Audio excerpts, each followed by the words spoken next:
Halo semua, ini adalah video awal dalam series kedokteran nuklir.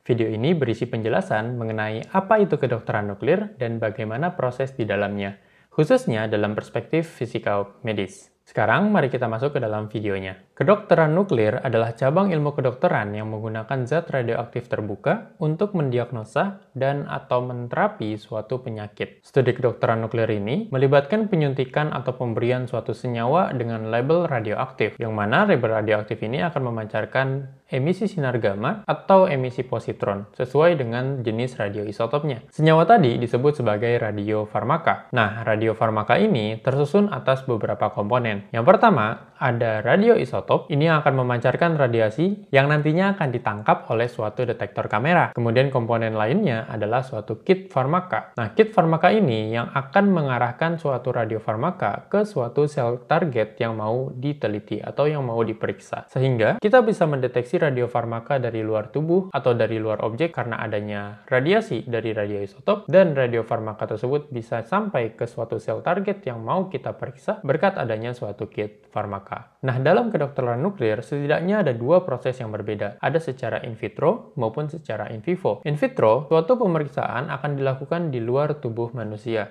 Sedangkan in vivo, pemeriksaannya langsung di dalam tubuh manusia. Ini bergantung pada tujuan dari pemeriksaan yang akan dilakukan. Pada in vitro, sel tubuh dari pasien akan diambil, kemudian akan dilabelkan atau akan diberi oleh suatu radioaktif dan nantinya akan diteliti di laboratorium. Sedangkan pada in vivo, radiofarmaka langsung dimasukkan ke dalam tubuh pasien dan pemeriksaan akan langsung juga dilakukan pada tubuh pasien. Di sini, proses in vivo menjadi lebih cukup panjang dan video ini akan berfokus pada proses yang in vivo. Kalau kita lihat di sini, ini adalah alur dari pemeriksaan in vivo. Pertama, dilakukan produksi dari radiofarmaka. Ini mencakup produksi radioisotopnya, kemudian melakukan labeling dengan farmakanya, hingga membentuk suatu radiofarmaka. Radiofarmaka ini kemudian akan diinjeksikan atau diadministrasikan ke dalam tubuh pasien. Selanjutnya, radiofarmaka karena ada kit farmaka tadi akan bergerak di dalam tubuh menuju suatu sel target. Selama bergerak di dalam tubuh dan menuju di sel target, atau bahkan ketika sudah sampai dalam sel target, radiofarmaka akan terus memancarkan radiasi. Nah, pancaran radiasi ini akan ditangkap oleh detektor. Jadi radiasi yang keluar dari tubuh akan ditangkap oleh detektor,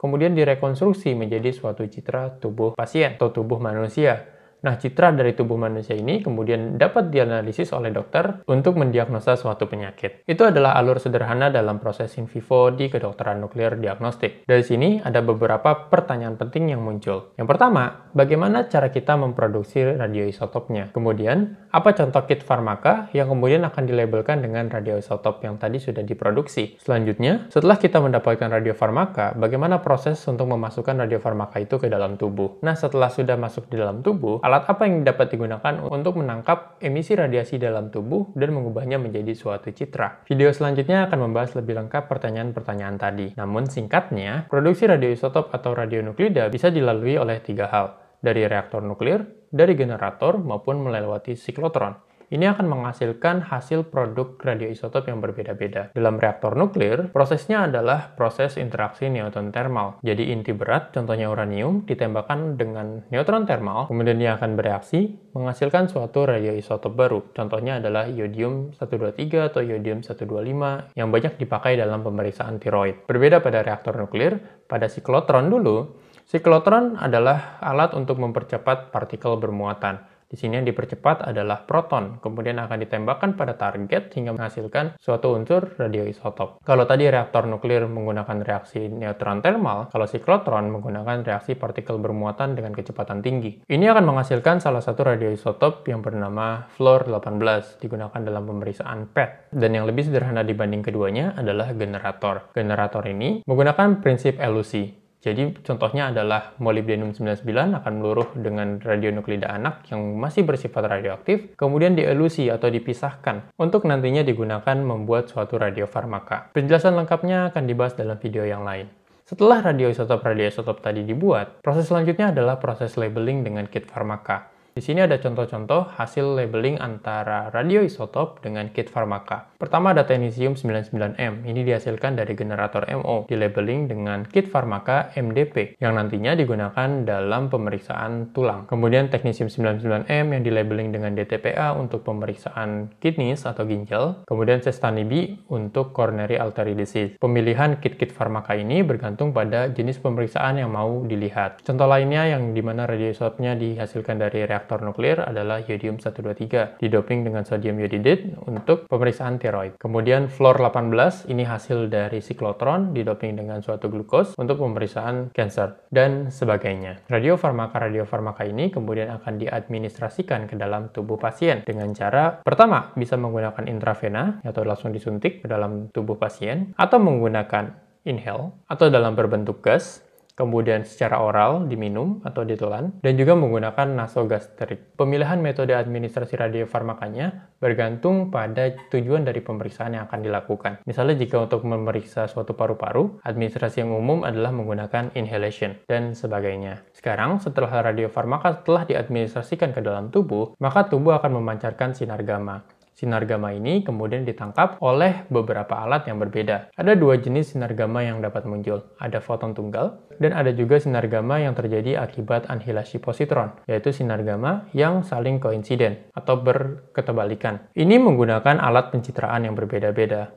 Pada foton tunggal, alat pencitraannya berupa kamera gamma untuk mendapatkan citra tubuh secara 2 dimensi atau planar. Namun, jika ingin mendapatkan citra dalam bentuk 3 dimensi, maka menggunakan SPECT-CT.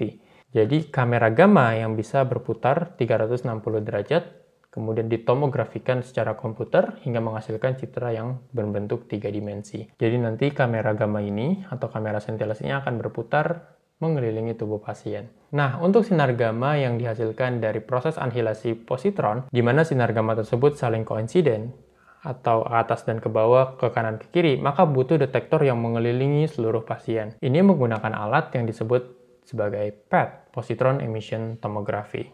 Penjelasan lengkap dari setiap alat akan dibahas dalam video yang lain. Setelah detektor mendapatkan kumpulan dari sinar gamma yang keluar dari tubuh pasien, komputer akan merekonstruksi data sinyal yang ditangkap menjadi suatu bentuk citra. Ini adalah contoh dari citra SPECT maupun PET yang sudah diberikan konstruksi warna. Dalam pemeriksaan diagnosis kedokteran nuklir, maka hal utama yang paling dilihat adalah fungsionalitas organnya. Di sini, kita bisa mengetahui apakah organ tersebut menangkap banyak radiofarmaka atau tidak dari konstruksi warnanya.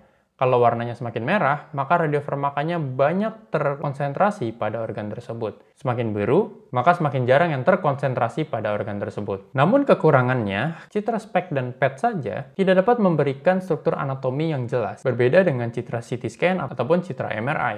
Karenanya, modalitas pencitraan modern menggabungkan antara SPECT atau PET dengan CT ataupun MRI. Contohnya adalah seperti ini.